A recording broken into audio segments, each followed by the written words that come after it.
Welcome to Bible study. This is the Bible study we are preparing for February 2nd in 2025 at St. Michael's Lutheran Church in Portland, Oregon.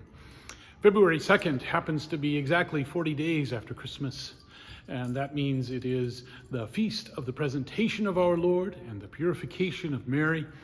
It remembers those events that are recorded in Luke immediately after the Christmas story.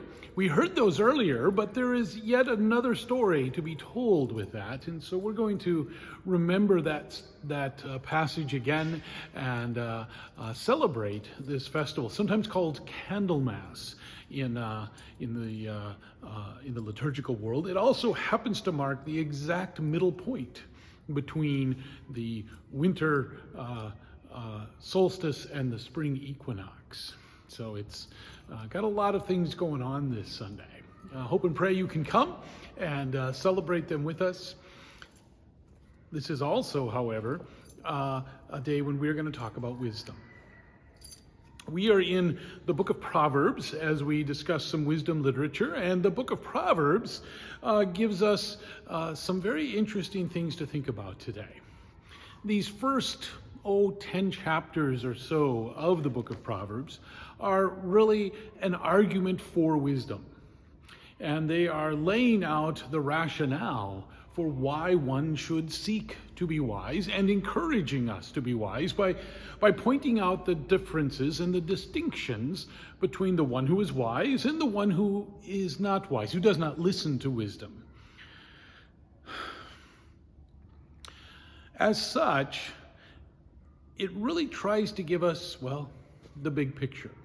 You'll notice I've got my camera set up in the balcony today so you can see the whole of the front of St. Michael's, because we want to talk a little bit of big picture. And today, the text, which has been so focused on various aspects of our life, whether they are wise or foolish, is today going to use that aspect and broaden out, and suddenly we find ourselves talking about the very largest of things. Turn with me, if you would, to chapter 6. It starts off with what in this text is simply calling some practical warnings. And again, we get a three-part little bit of practical advice. If you remember, we had three things earlier which were talking about the three principles that organize the wise life. Now we're going to get three manifestations of those things. If you remember, they were that you had this ethos that was given to you from God, an ethos of justice, equity, of righteousness, of the fear of the Lord. But that then brought about humility, and that humility then brought you to a confidence that you were as a contingent being, wholly created by God, and yet that meant the biggest problems of your life were in God's hands. You could go to sleep at night because you were not sitting at the top of the food chain. You were not sitting at the pinnacle of creation. God is up there. And that means God has responsibilities that far exceed yours. In chapter 6, we kind of get a mirror a little bit of that in three things that we are supposed to do. The first of them is very practical, and these are all three very practical. And it is about this sort of ensnarement that one has in the business dealings of life. My son, if you have put up security for your neighbor, have given your pledge for a stranger. This is a legal business transaction where your neighbor needs to borrow some money, but he doesn't have collateral, so you give it. If you're snared in the words of your mouth, or you're caught in the words of your mouth, do this, my son, and save yourself. You've come into the hand of your neighbor. Go, hasten, and plead urgently with your neighbor. Get out of that. Don't be in the business of really solving his issues. Give your eyes no sleep, your eyelids no slumber. Save yourself like a gazelle from the hand of the hunter, like a bird from the hand of the fowler. Get out of that. Don't do that. The second one. Go to the ant, O sluggard. Consider her ways and be wise. Without having any chief, officer, or ruler, she prepares her bread in summer and gathers her food in harvest. How long will you lie there, O sluggard? When will you arise from your sleep? A little sleep, a little slumber, a little folding of the hands to rest, and poverty comes upon you like a robber, and want like an armed man. It's an exhortation to being industrious, to getting up and going to work. Starting at verse 12, we get the third of these. A worthless person, a wicked man, goes around with crooked speech. He winks with his eyes, he signals with his feet, he points with his finger. With perverted heart, he devises evil, continually sowing discord. Therefore, calamity will come upon him suddenly. In a moment, he will be broken beyond healing. This pointing with the finger and the signaling with the feet and things like that, these are all sort of coding kinds of behaviors in which you are saying one thing up here with your mouth and your face, but down here in the periphery, in a secret code, you're saying something else. This is a basic call for the integrity of your whole self. Don't be that person who is saying one thing here and another thing over there. So what about these three admonitions? The first of them, don't get yourself entangled in something over which you have no control. Don't offer pledge for your neighbor's loan. If he doesn't pay it, they're going to come and take your stuff. They're going to come and take your property because you've given it as pledge, and he is the one who is to repay the loan. The second one is get up and work. And the third one is act with integrity. Wisdom. He then goes on to talk about 6 things the Lord hates, 7 that are an abomination to him. This is a familiar trope inside Hebrew literature that they have N and then N plus 1 is like, okay, this is bad and this is even worse. What are these 7 things? Haughty eyes, looking down on somebody. Pride. Notice one of the things was humility. A lying tongue. There's that integrity question coming up. Hands that shed innocent blood. Violence. It's shown up several times earlier in here. A heart that devises wicked plans. Plotting. Feet that make haste to run to evil. In other words, actively pursuing that which is bad. A false witness who breathes out lies, and one who sows discord among brothers. These are the things you just don't want to do. We're going to go very quickly through this next part because it's really a repetition of what we got in chapters 4 and 5. It's an expansion on it. There's a section in here that is really worth paying attention to for its vividness of it. And this is always a bit of an issue when we have this. We find this in popular culture and all kinds of places that we are so often attracted to the evil. Good people are, kind of boring. You look at the great literature, and oftentimes it's filled with people who do terrible things. In our films, in our television shows as well, oftentimes our ability to depict evil is so much more robust than our ability to depict good.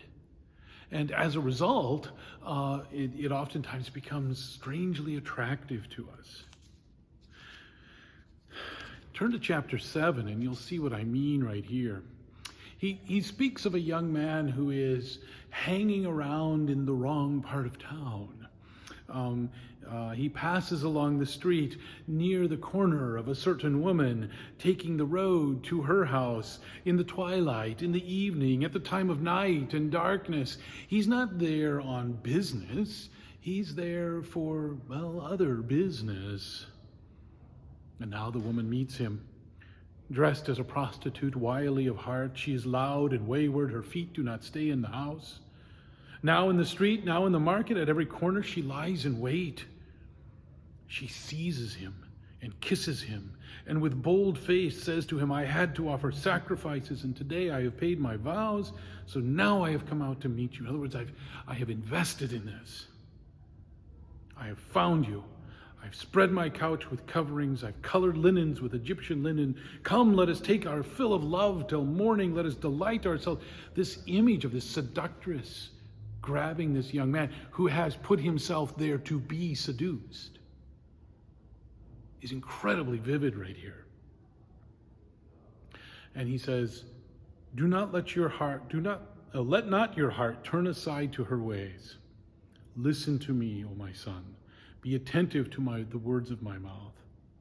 Many a victim she has laid low, and all her slain are a mighty throng.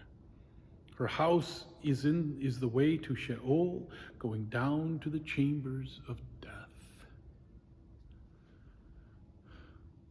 Why are we so fixated here? Well, one could imagine that this is a problem in first millennium BC Jerusalem. It probably was. It's probably the reason that Solomon is dwelling on this, because it is such an issue.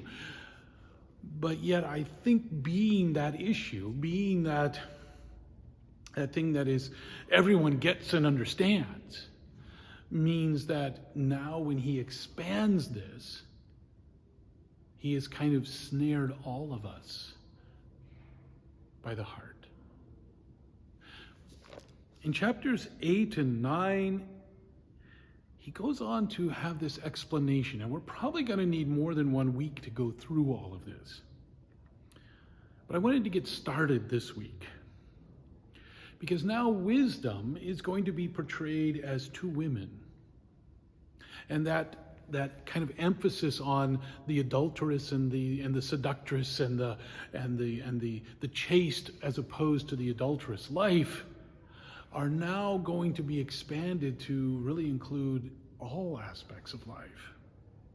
That's why he's sort of woven into the midst of this, these other things. He says, don't forget, when we talk about this, we're not just talking about a sexual ethic, although we surely are.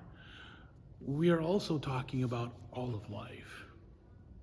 Does not wisdom call? Chapter 8. Does she not raise her voice? Does not understanding raise her voice? On the heights beside the way, at the crossroads she takes her stand.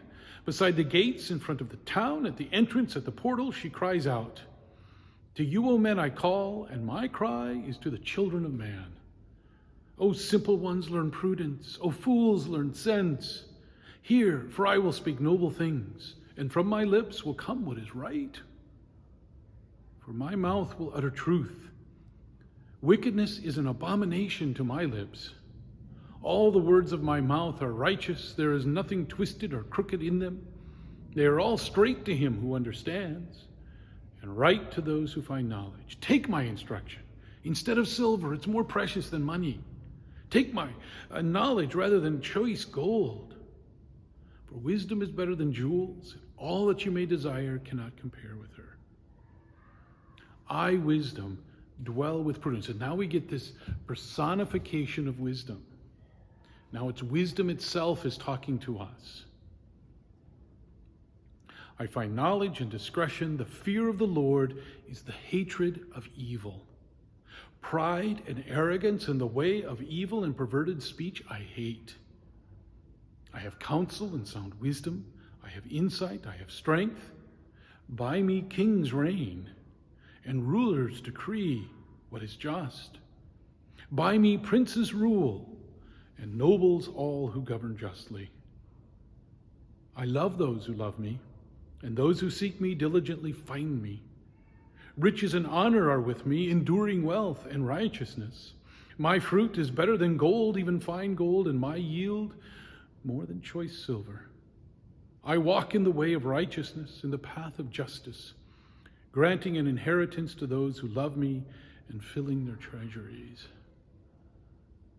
So far, this sounds very much like what we've been hearing so far, that Wisdom is going to result in you having a good life, a life in which you are climbing in the ranks of power and authority and wealth and prosperity and all of those good things. And wisdom is, in the biblical sense, absolutely talks that way. And it says it. But now, in verse 22, things take a really interesting turn. The Lord possessed me at the beginning of his work. That sentence is really odd to translate. You should really look it up in several different translations. I am the first of his acts of old.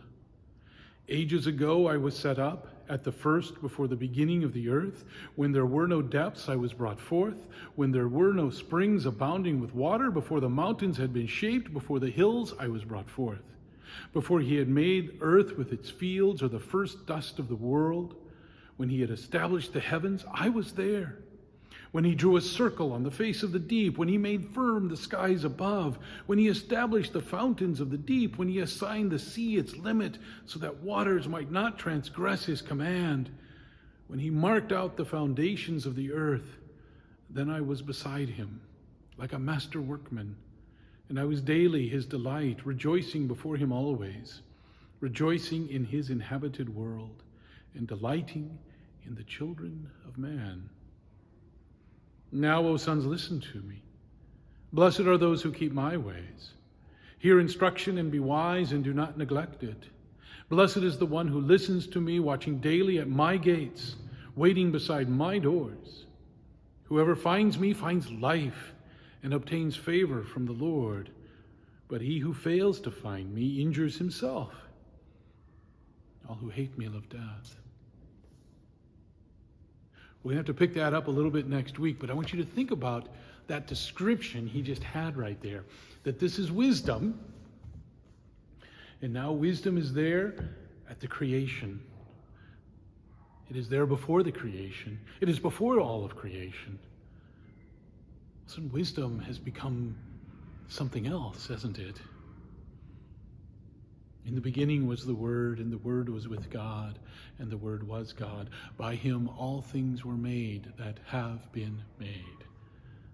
This language that suddenly is, we're not just talking about life hacks anymore. We're not just talking about how to lead a prosperous, successful life so that you have standing and presence in the assembly of God's people, and everybody respects you and loves you, and your children are coming after you. No, all of a sudden we've just left all of that and gone really big picture. Wisdom. Who is it?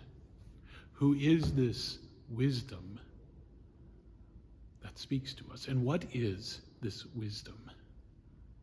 From here on out, we're going to hear really two different kinds of wisdom. It is both the wisdom of, that cause and effect of, if you tell lies, you're going to get caught in your lies, and that's going to be miserable for you. If you do good, you're going to have good come back to you. That conventional wisdom that every culture in the world knows. But we're also going to hear the wisdom of that one from whom all wisdom comes, who speaks, I am the way and the truth and the life. He who believes in me shall not die, but shall live. And it will be wise to listen to him. Talk more with you about that on Sunday. We look forward to it. God bless you all.